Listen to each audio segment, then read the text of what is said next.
Anistia significa, então, você esquecer. Vamos esquecer o que foi feito e é utilizado especificamente com crimes políticos. Que essa é a única maneira mais razoável de acontecer dessas pessoas saírem da cadeia.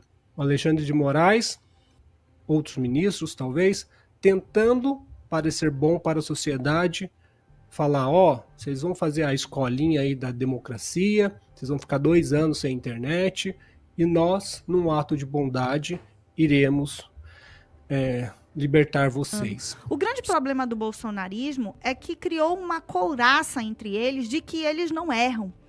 Eu nunca vi um pedido de desculpa. Governo Lula traça roteiro de enterro da anistia ao 8 de janeiro.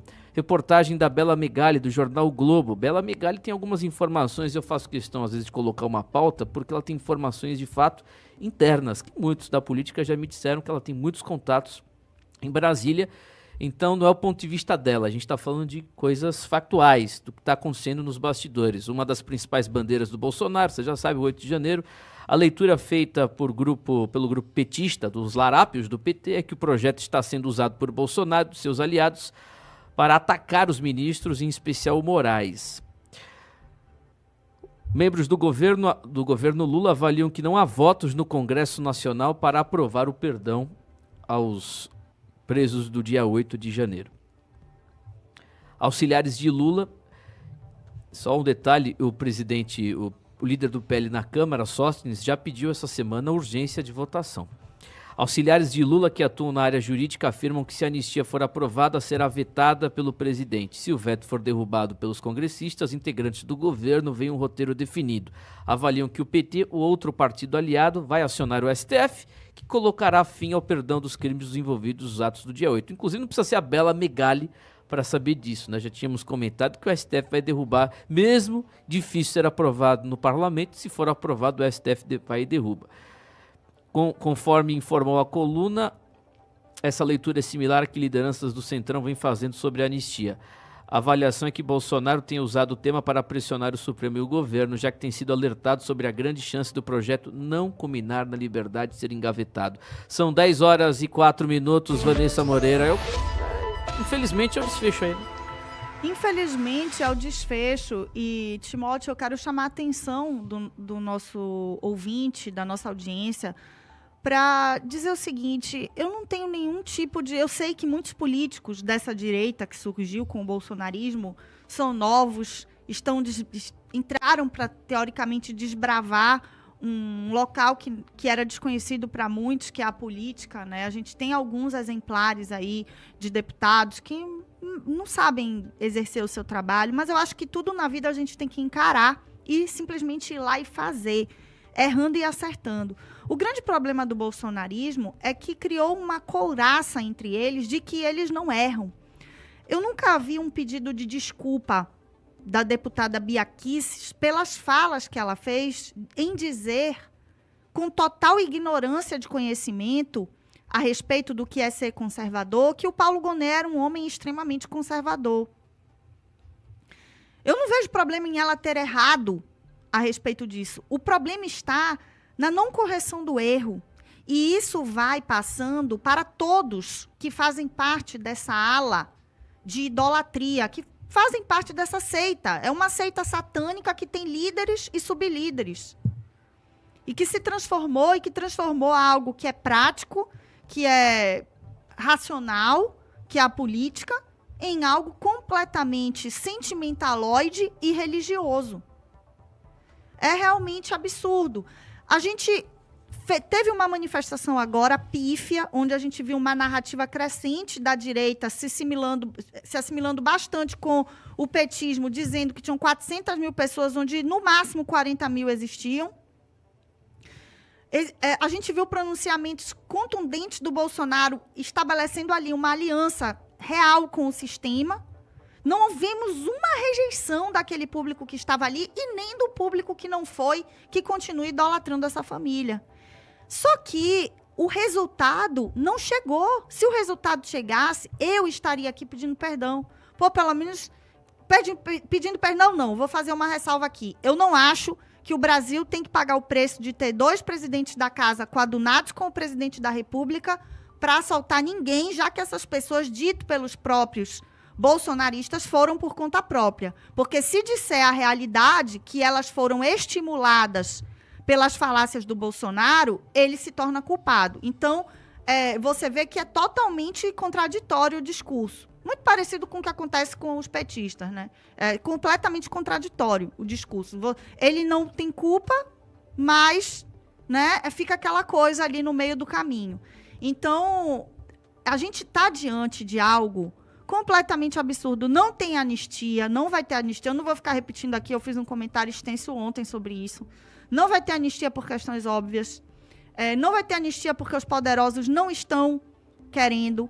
Não vai ter anistia porque o Bolsonaro não tem capacidade de articulação política, apesar dele viver se debruçando com os inimigos, se deleitando com os inimigos.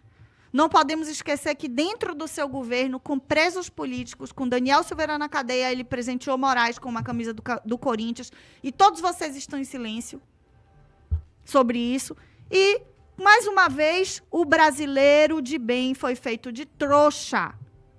O governo Lula está traçando o roteiro de enterro da anistia porque o governo Lula tem as ferramentas nas mãos, e as ferramentas foram dadas de mãos beijadas pelo bolsonarismo. Não adianta vir com o discurso que os dois presidentes da casa ganhariam de qualquer forma. Ganhariam, mas sem a indecência da participação dos bolsonaristas nisso. São 10h09, Pablo Sonati.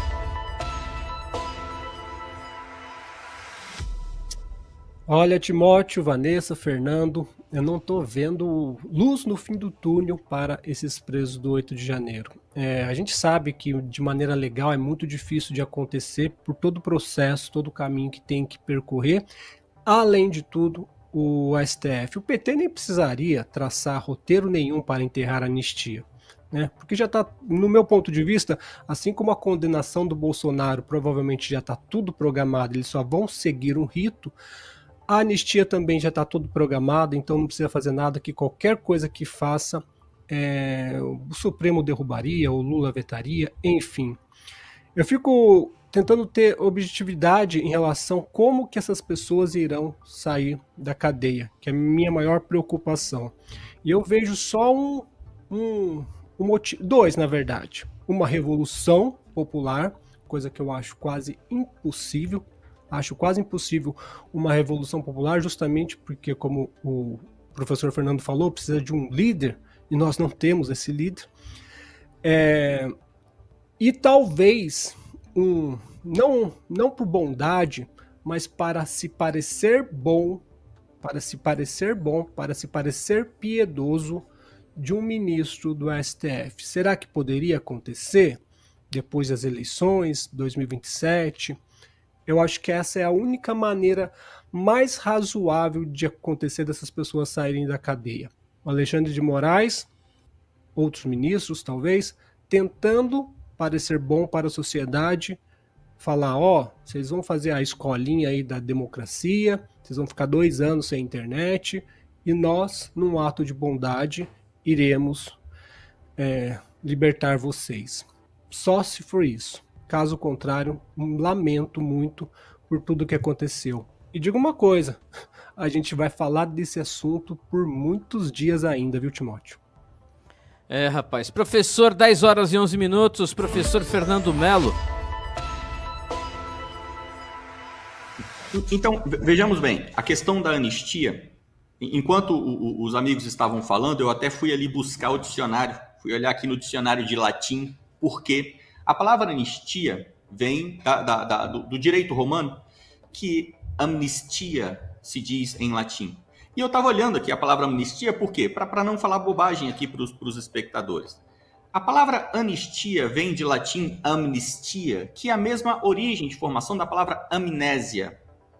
Anistia significa o quê? Um esquecimento. É utilizado na prática, aqui nos nossos idiomas latinos, como um perdão. Amnistia significa, então, você esquecer.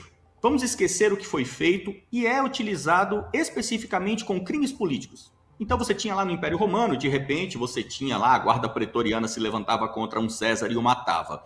Aí aquela guarda pretoriana toda, então, era culpada pelo assassínio, pelo regicídio ali, por matar o líder. O que você vai fazer? Vai prender a guarda pretoriana e o próximo líder? Vai ter qual guarda pretoriana? Então não, ao invés de a gente prender esse pessoal, vamos esquecer essa história. Então você tem uma anistia. O Bolsonaro está pedindo anistia para o que aconteceu no 8 de janeiro. Eu não sei se o Bolsonaro está sabendo, mas uma das primeiras medidas do governo PT foi criar o Museu da Democracia.